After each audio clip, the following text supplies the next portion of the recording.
The other day, me and my guy saw cow give birth to twins. That was like the first cow birth we saw. Mm-hmm. And it was pretty amazing, pretty cool. Mm-hmm. Does that ever like what point in farming does that get old? Never. Never. Mm-mm. It'll stop me in my tracks every day. Why?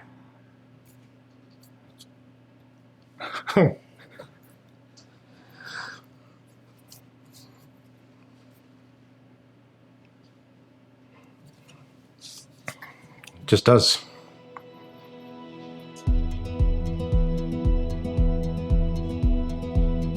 I started working on a farm, worked on a farm for several years, and then had an opportunity to buy a farm.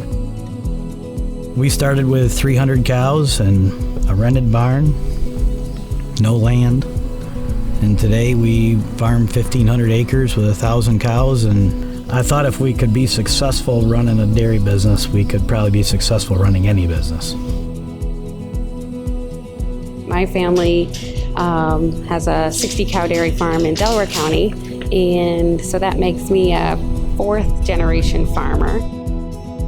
There's something about agriculture and dairy farming that kind of connects with who I am. I was born and raised on a 75-cow farm 11 miles away from here.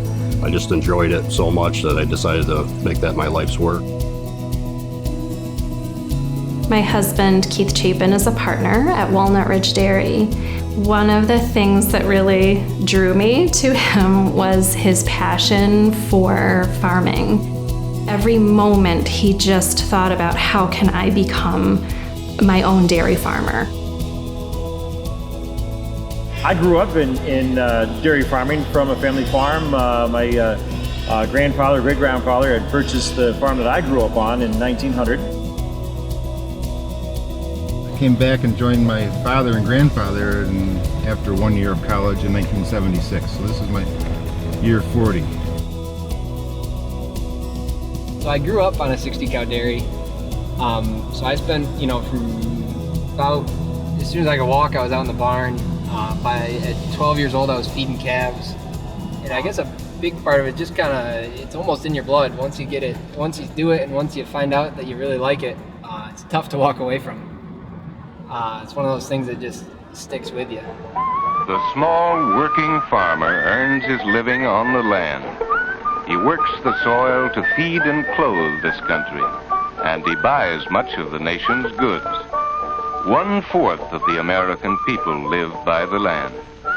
The small farmer has a big stake in the life of America.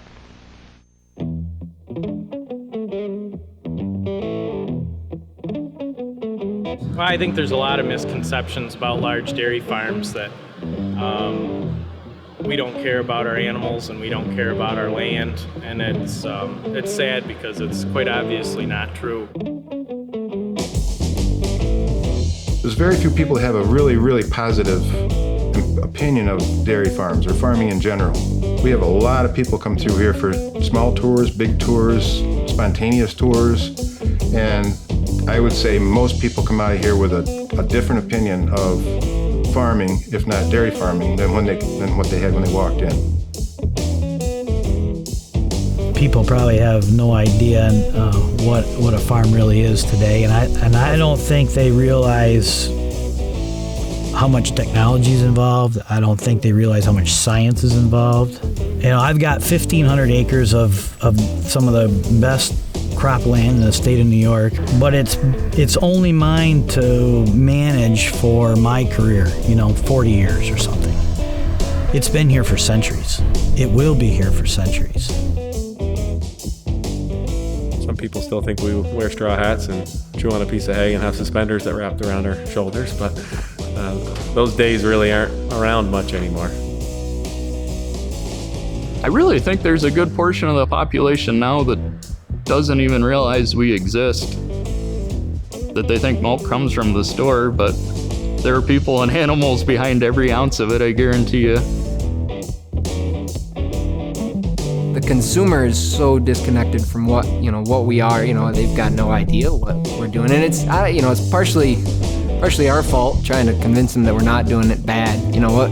We'll open our doors and show you what we do, why we do it, how we're doing it, that we care, and that we're trying to do the best that we can every day, so.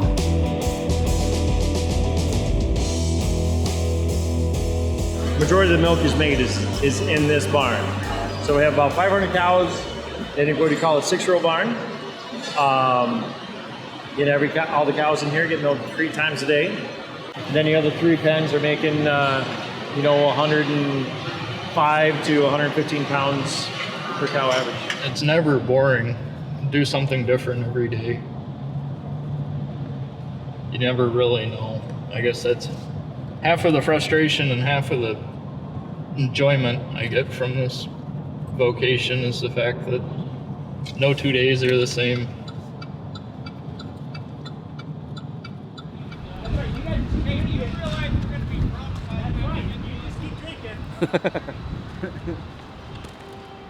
We have 17 total employees, and 12 of them are Hispanic. We wouldn't be able to do what we do without them. Many of the families and the people that I have gotten to know over the years are not here with the intent to take a job away from an American. They are here because the conditions in their countries are so horrific that they have found no other option in their own country. It's a constant shadow over your head, and not having a policy in place for the country. There's a shadow over them, and there's a shadow over us. We struggled for a number of years trying to fill positions, and with local help, unsuccessfully. Some people perceive that as the people from other countries have pushed these local workers out of a job, and that is absolutely untrue in every sense. I would much prefer to hire local people and see the economy flourish.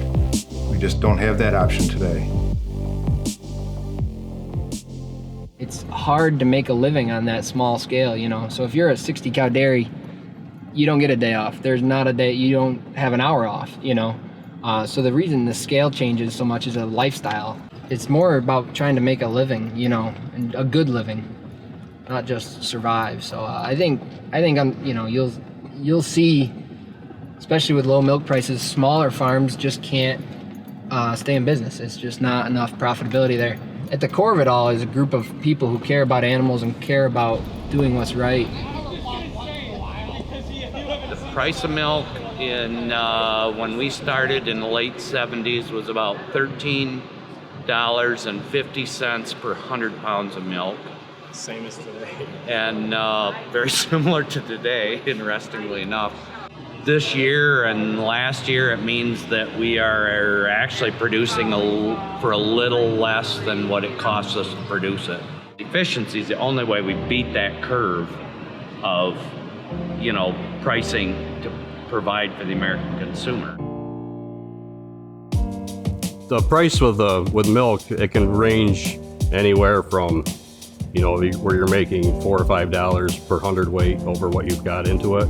Or like this year, you're gonna get $4 less than what it costs to produce the milk.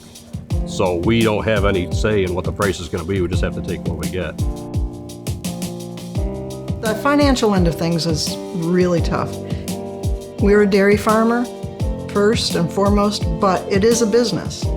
And so when you don't get paid well enough for your product, you worry about how you're gonna make payments and make your mortgages, and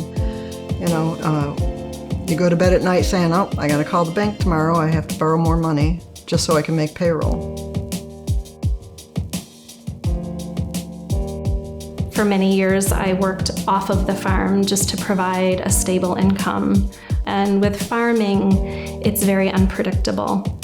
It's just not something that you can depend on the same paycheck coming in every week. In 1990, there was 11 or 12,000 dairy farms in New York State, and today there is less than 5. dairy farming isn't something that you turn off when the prices are low and turn back on when the prices are high. For me, because of being a multi-generational operation, I was brought into this business with my father and grandfather, and I'm trying to hand it off. You know, but I got handed something, I wanna pass it through. That's all I want. Last year we had a tremendous amount of rain. Crops suffered, from too much water. And now this year, the exact opposite. It never seems to rain. There will be people that go out of the dairy business. Farms will exit the dairy business, and not by choice.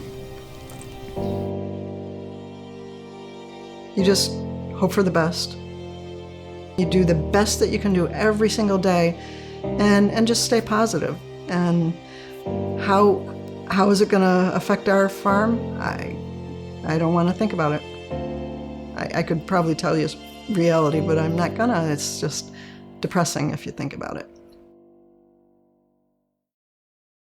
Anytime a cow wants to lie down, she can lie down.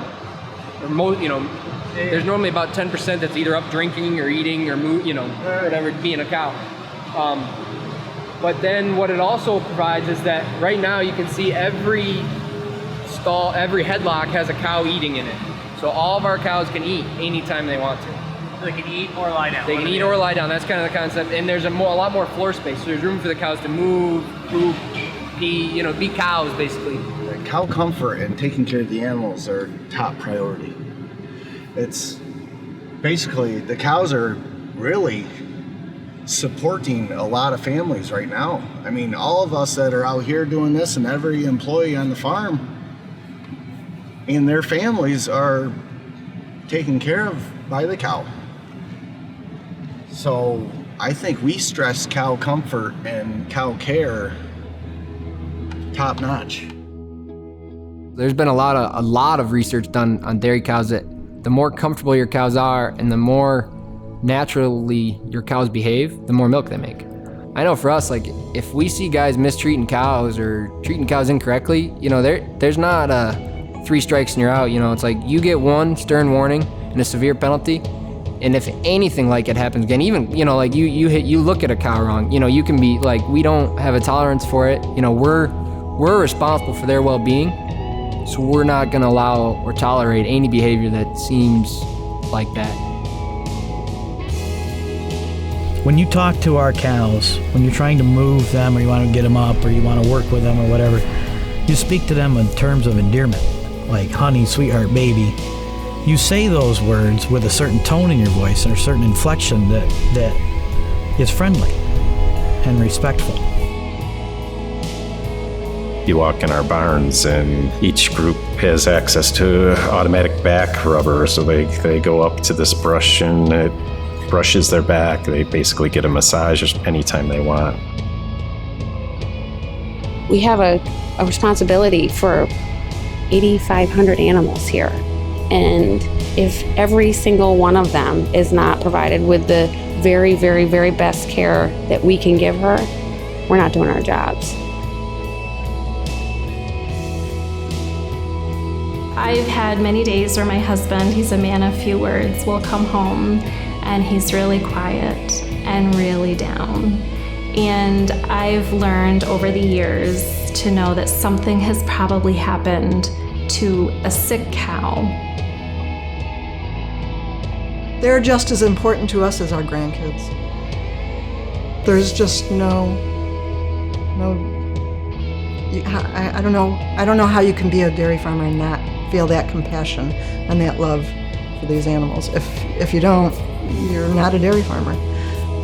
So when you see a baby born, gosh, it's like being a mom again. You just know the responsibility that's going to come around with this little girl. And you couldn't be more proud. You couldn't not, you want to take a picture of it and go say, see, this is our little baby. The opportunity to see life begin anew for a baby calf. I mean, that is, for us, that's the next generation. And when you see that baby calf for the first time, and I've seen thousands and thousands of calvings, it is a very special moment, and it will never ever get old.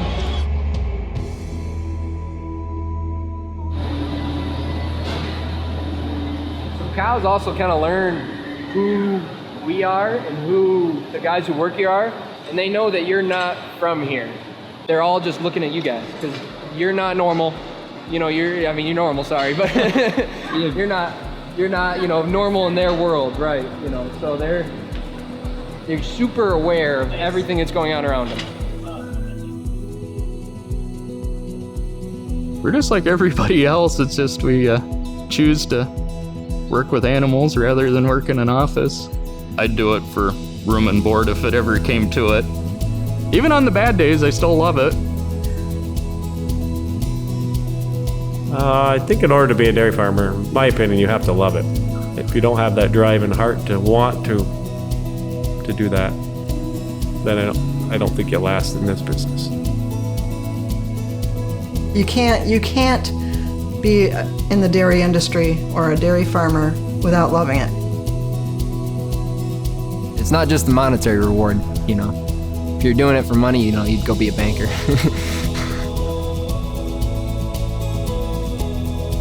I truly do love what we do and very, very passionate about of what we do. Maybe it's a little bit odd that that's all we really get excited about is cows, but that passion is what drives us each and every day. I've never had a day at work where I said I'm done with this. I'm not going to do this anymore. The good far outweighs the bad in this business for me. Everybody's got hard stuff. Everybody deals with the good and the bad every day, and whether or not you can stick with it with a good attitude makes a big difference. We do what we do because we love doing it, and we try to do the best job that we can in producing high quality food and at the same time doing what we love. I've never woke up in the morning and wished I didn't have to go to work. I always think, even if you're gonna have a hard day, you still want to get there, excited, want to do it. And I think that's pretty universal with successful agricultural people. There's no limit to what you can do. I mean, you can do whatever needs to be done. We've had a lot of challenges, and we've overcome